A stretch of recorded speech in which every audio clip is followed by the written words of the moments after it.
Alright guys, it's been a while. Just wanted to give a update video. It's a little Nissan, little peanut. I took my son to a football game, and in the parking lot it ended up getting ran over. I had to do a couple things to the truck. Put four-wheel drive fenders on it, I put a new hood. I had to go back to a D21 bumper. Still don't look too bad with the bash bar in there. I still want to get a 4Runner bumper on this thing again. But we got wider fenders. One of them got crushed on this corner. You guys can see on the thumbnail. I actually saved two other trucks on my way home. Me and my wife were following a guy. He had a single cab on a trailer, and then I told my wife, like, dang, that thing's pretty clean. I wonder what he's doing with that. And he started pulling into the recycling center we have here. So I told my wife, pull in there, and asked him how much he wanted for the truck, and he ended up telling me, hey, I got another one too if you want it. And that one ended up being four-wheel drive, where we got the fenders from. I spray painted them black because the fenders were red and the hood was just rusty. And then Pathfinder headlights. We got Pathfinder headlights in it, Pathfinder grill. Kind of off camera, I should have made a video of it, but I put a Weber 3838 on it. Off that single cab, I ended up getting a 5-speed, put the 5-speed in the truck. When I did change over, I just left the throttle position sensor plugged in just to let it rev up, because it would hit that little fuel cutoff that they do when they're bad. Got a tailgate for it finally off that single cab. And then out of a junkyard I found this off a Pathfinder, and I was like, you know, it's a good little delete for the tailgate handle. The white truck, I sold that truck. I've had a whole big old list of things that I've already went through. I've had a few Jeeps, I've had a BMW, I had a Focus, a couple other things, just kind of flipping. I ended up getting this LB7 Duramax. Thing's super clean. This one, it had some valves, slapped the pistons. The guy had the engine rebuilt and stuff, and put PPE heads on it and stuff.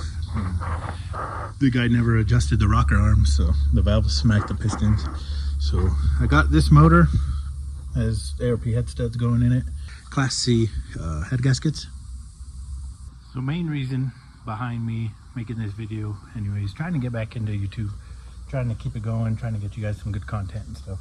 This thing, when I take off, it starts bouncing everywhere. The carrier bearing's totally shot. So I got this, I think it was $30 on Amazon. I got a job here, local shop, so it's nice. They let me use the lift after hours, so we'll get this thing lifted up and I'll show you what this thing's like underneath.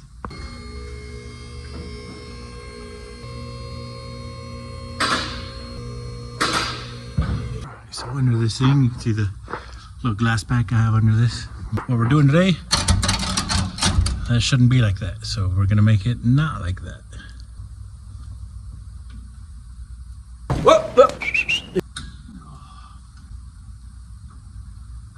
And if you are doing this on the ground, always make sure to truck your wheels, because the second you pull this drive shaft off, it's gonna try to run you over. So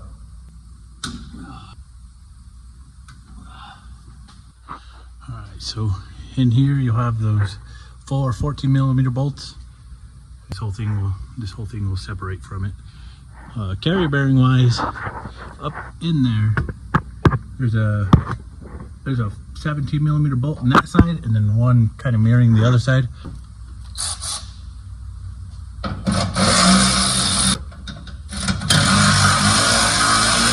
If you still have it, there'll be a little loop that comes under the drive shaft. Mine doesn't have it, so we're going to take it off.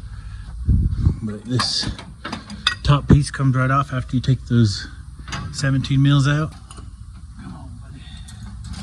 Get on out of there. Should probably have a drip head. So it's going to be a pretty fun drive home when it's raining. Just get out of there. So to get this carrier bearing out, we're going to separate it from this U-joint, and then there's a nut in there we got to break loose to take this yoke off, and then we get this thing pressed off.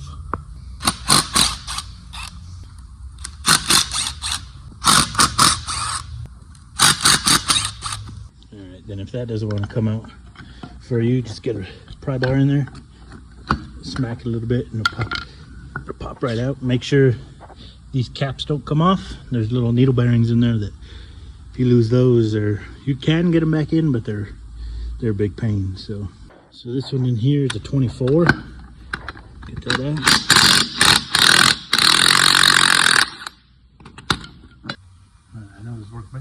I know this workbench is a mess, but don't judge too much.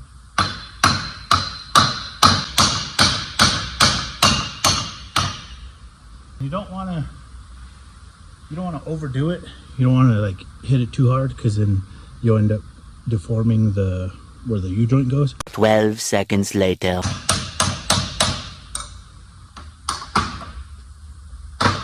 Where it sits on there, it kind of covers that.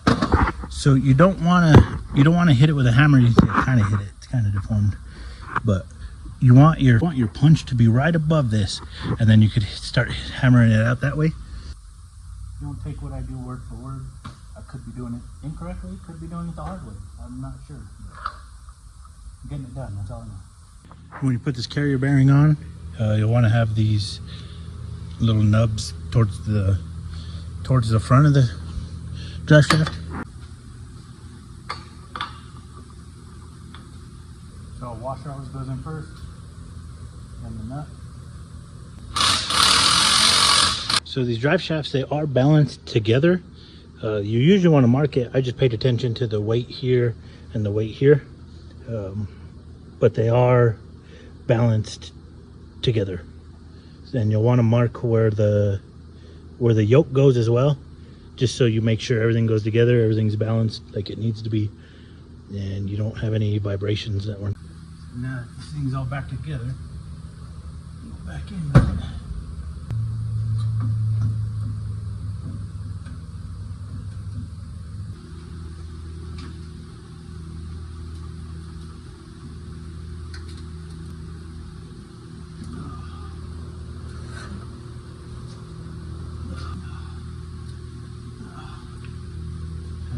Bolt's not tight until you run to tighten it.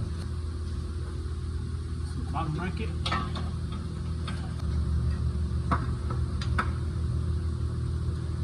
Now you guys can see this thing ain't moving nowhere. Pretty solid in there. Should cure all my vibration. All right, guys, I'm all done, all tightened up. Gonna lock up the shop, but just wanted to get you guys some more content. Keep this thing rolling. So if you guys like and subscribe, you know, do your part, I'll do my part. We'll do this together, and we'll see you guys on the next one.